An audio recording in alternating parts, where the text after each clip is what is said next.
Mga kaibigan, mga idol, nandito tayo sa bahay na ginawa namin dito sa Nuvali, Rio Monte, Nuvali, Laguna.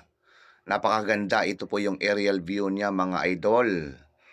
The beautiful 460 square meters na house in the premier lot dito sa Rio Monte, Ayala. Ayan po yung side niya, yan yung front side. Yung front niya. Ayan po yung aerial. Ito po yung gilid niya na may sa may pintuan, main gate, main door.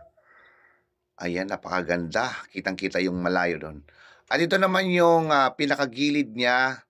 Inikutan po natin para makita yung beauty niya na sa may pool, na maliit na pool. At ito po yung ground niya na wala pang mga halaman. At pinahantay natin na mag-ulan para tumubo mga halaman yan, magiging greeny. Ayan, pero almost done na po ito, mga idol. 5% to 10% na lang ito. Tatapos na itong project na ito dito sa premier lot ng Nuvali. Ito ay ang Rio Monte, mga idol. Thank you for watching.